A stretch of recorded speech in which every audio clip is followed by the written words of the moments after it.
Привет! И мы продолжаем знакомство с местоимениями. На прошлом занятии мы с вами узнали о личном местоимении, а также мы познакомились с родом существительных. И теперь ты знаешь, что в русском языке у существительных есть три рода: женский, мужской и средний.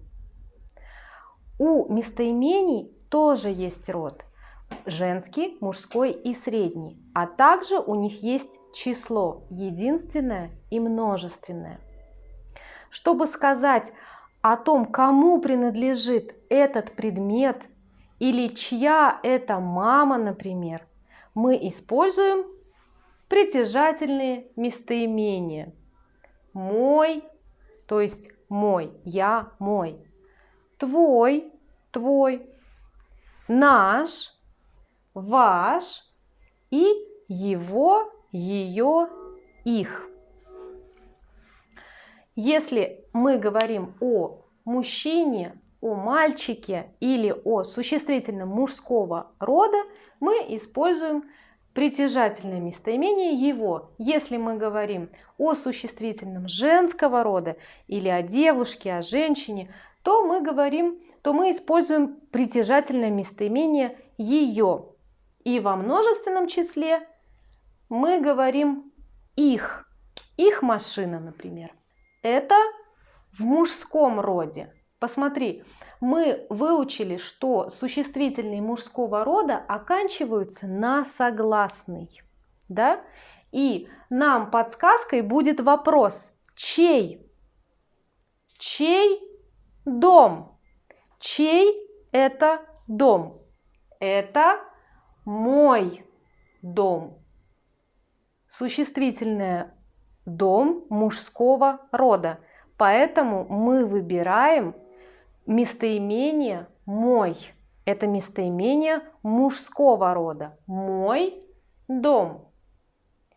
Твой дом. Местоимение мужского рода. Твой дом. Наш дом. Ваш дом. Его, ее, их дом. Формы его, ее, их не меняются. Они одинаковые для всех трех родов. А вот местоимения мой, твой, наш, ваш бывают мужского, среднего и женского рода, а также изменяются по числам. Давай посмотрим на средний род. Здесь вопрос: чье? Например, чье пальто? Пальто существительное среднего рода. Посмотри, если в мужском роде слово оканчивается на согласный «й», мой, твой, здесь наша, наш, ваш, то в среднем роде все слова оканчиваются на «е» или «ё». Вспомни, средний род у нас существительные оканчиваются на «ое». Да? Чье пальто? Мое пальто. Средний род. Оно мое пальто. Твое пальто. Наше пальто. Ваше пальто. Его, ее, их пальто. С вот этими местоимениями все очень просто. Его, ее, их. Одинаковая форма для мужского, для среднего, для женского и для множественного числа.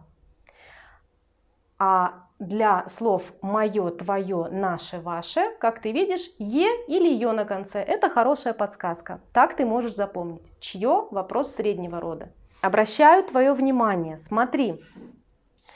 В среднем роде окончание у существительных о или е. Мы не можем сказать, например, мое машина или твое машина, потому что существительное машина оканчивается на а значит, это женский род. И мы будем говорить моя машина. Давай посмотрим. Женский род. Чья машина? Чья это машина? Смотри, машина женского рода на а. И тоже в вопросе стоит «я» окончание. «Я-а» – это окончание женского рода.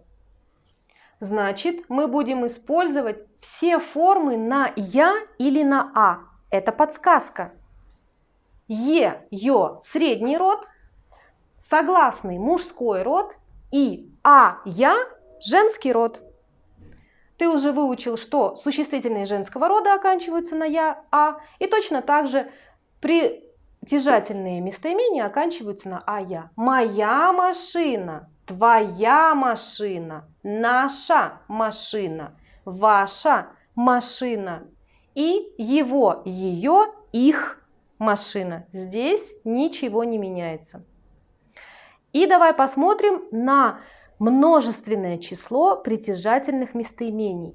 Множественное число оканчивается на «и» только на «и». Чьи дети?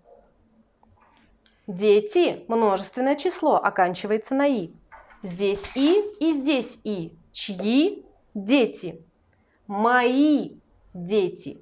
Твои дети. Наши дети. Ваши дети. Его, ее, их дети. Повторяю еще раз. Местоимение его, ее, их во всех родах и во множественном числе имеют одну форму. Его, ее, их дом, его, ее, их пальто, его, ее, их машина, его, ее, их дети. На что нужно обратить внимание? Во множественном числе очень часто вы путаете мои и мой. Мои и мой. Обратите внимание на произношение. Когда мы говорим «мои», мы тянем букву «и». И ударение у нас на «и». Мои. Повторите за мной. Мои дети. Мои дети. Когда мы говорим «мой дом», единственное число, мы говорим его очень коротко. Мой. Мой дом. Сравните. Мои дети и мой дом. Мои, мой. Когда мы произносим «мой», мы ударение ставим на «о», «мой». И поэтому «и» краткие здесь почти не произносятся. Вы ставите ударение на «о», «мой». Когда мы говорим «мои», здесь нет «и» краткого, здесь нет вот этого. Здесь есть буква «и». И мы ставим ударение на нее. «Мои». Вот и все правило на сегодняшний день. Я думаю, вам было все понятно. А теперь давайте поговорим, как мы будем это использовать. Теперь вы можете сказать: «Меня зовут Дария» или «Я Дария» или «Мое имя Дария». Имя среднего рода, поэтому мы берем вариант «моё». Мое имя Дария. Моя фамилия Туликбаева. Мое отчество Жексеновна. Смотрите, имя среднего рода, поэтому мое имя. Отчество среднего рода на «о», поэтому мое отчество. Фамилия на «я» – это женский род, поэтому моя фамилия. А теперь попробуйте ответить на мои вопросы. Как твое имя? Как твоя фамилия? Как твое отчество? Также вы можете спросить у знакомых, у коллег, как их имя, как их фамилия, как их отчество. Я думаю, вам была полезна эта информация. Всем пока и до новых встреч!